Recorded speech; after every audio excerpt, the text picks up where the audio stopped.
Hello everyone, it is your boy B3, back with another kicking graphic novel review. Last time we did Invincible Compendium 1, and today we are doing Superman Emperor Joker, which was a crossover among several different Superman books.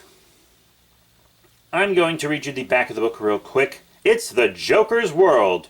We just die in it. It's another typical day in Gotham City. Superman, the world's most dangerous criminal, has burst free of his cell in Arkham Asylum. The only one who can track him down is the world's greatest hero, Bizarro. Their epic battle destroys property owned by the bald but brilliant billionaire, Lois Lane. Wait. What? If Superman isn't crazy, that means the whole world has gone insane.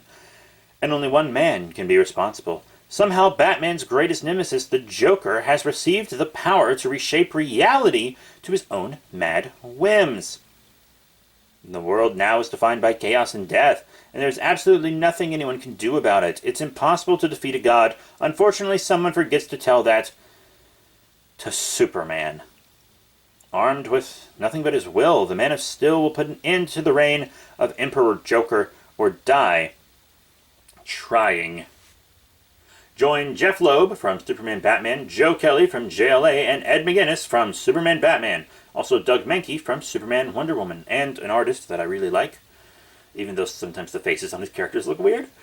And others in a twisted world under the rule of Emperor Joker. Collects Superman 160 and 161, Adventures of Superman 582 and 583, Superman Man of Steel 104 and 105, and Action Comics 769 and 770, as well as Emperor Joker #1.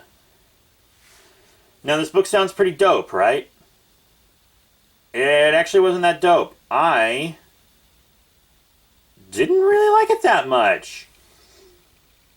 You know, the Joker gets Mr. Mxyzptlk's powers, and he kind of becomes this emperor, and all of reality is going to be destroyed because he doesn't know how to use these powers. He's twisting in reality and stuff in his own whims, and the Spectre's like, this has gone too far, right before he's Jokerized.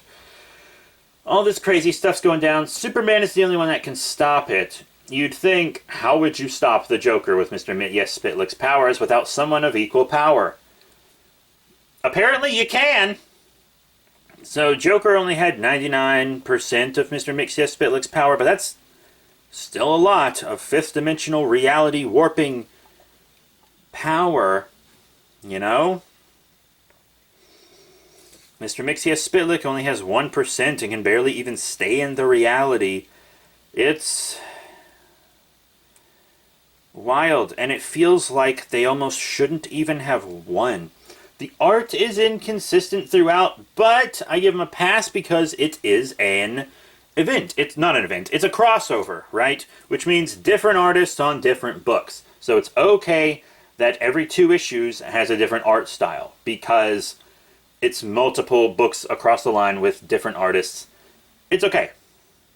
It's got a lot of references to some older Superman books, and it's got a lot of meta jokes, and a lot of it's just super cartoony. And I feel like this Joker is kind of not that threatening. I don't know. Joker didn't feel that threatening in this book. All his jokes, like, the book was obviously trying to be funny a lot of the time, and it wasn't.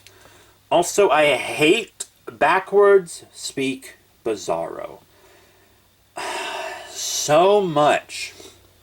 I hate it so much. I prefer him kind of talking like a caveman. Kind of like in Superman the Animated Series. I kind of prefer Bizarro like that. Backwards speak Bizarro literally gives me a headache. Like, is translating it hard? No. But it does give me a headache. Nonetheless. It just does. He recruits Steel and Supergirl and Superboy, kind of gets them out of their thing. But there's just so much going on. It's a pretty hopeful book, and though most of it wasn't for me, I gotta say, the ending is great. It's got a great ending. So, this is the big spoilery moment. I'm going to tell you the ending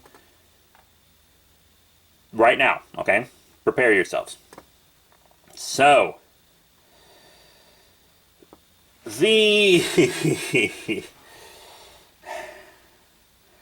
in this book, Joker's about to destroy all of reality intentionally, just to do it. And Superman kind of figures out that the Joker can't get rid of Batman. Batman is so ingrained into who the Joker is that he can't use his powers to destroy Batman. When Joker discovers this, he's like constantly trying to do it, to even remove Batman from his own memory. He's incapable of doing it, which gives Mr. Mxyzptlk a moment to kind of take his powers back. And he and the Spectre kind of go around fixing everything. The only thing they can't fix is Batman, because he suffered the greatest trauma of all. Batman, every night while the Joker was in power, he was tortured all day long, and then every night he was killed in a new horrific way. It broke him. It broke Batman. And the Spectre was like, I can't wipe the memories. They're too strong.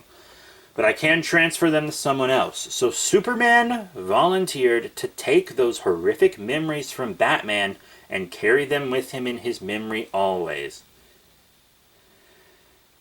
Wow! Like, what an ending, right? Superman has to live with that trauma the rest of his life.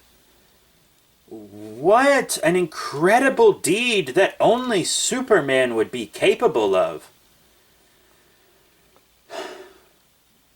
It's an incredible ending for, honestly, a pretty mediocre crossover. That kind of... Lots of the art style in this has, like, super ballooned male characters. You know what I mean? Where like, their muscles are so big, or they wouldn't even be able to move in real life. Like that episode of The Tick, you know? It's just...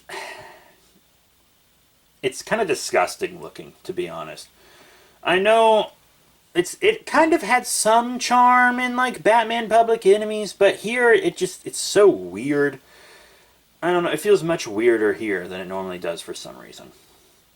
And it kind of made me reevaluate how it looks in Superman Batman Public Enemies. It's just so ballooned, that masculine power fantasy. I guess there's nothing wrong with having a power fantasy in comic books, whatever. I mean, comic books are almost based in that. Without it, they wouldn't even exist, really. But it's just such a mediocre book. I feel like if this story was retold in the modern day, it would be like dark through most of it and then have like a really hopeful ending, you know? It did something about it, just felt really off the entire time.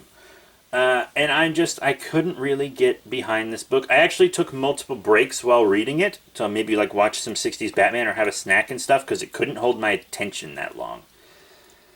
Not the biggest fan of Superman, Emperor, Joker. That being said, it's a pretty well-remembered story among comic fans, at least the, you know, more regular comic book readers and stuff. Maybe not the general public, but... a lot of people do remember this story. It is kind of unique, I gotta admit, but... you know, I just wasn't a fan. So that's it. Thank you all very much for your support. Remember to rate, comment, and subscribe. Check out all the cool links in the description below. Facebook, Twitter, etc. When we do the next book I do will probably be Dark Knight's Death Metal. I pre-ordered it. I've had it for a couple days. I do need to do that. Other books on the way would be Dark Knight's Metal, The Resistance, Invincible Compendium 2, Ultraman Volume 1, The Rise of Ultraman, Ultraman Volume 14 of the manga, Superman Batman Volume 3, Justice League Volume 6, Vengeance is Thine, Predator Omnibus Volume 2, Batman and Robin, Batman vs. Robin, Superman Blue, Chainsaw Man Volume 1, Aliens Omnibus Volume 1, and Jupiter's Legacy Volume 1. So that's it. Thank you all once again for your support, and I'll see you all next time.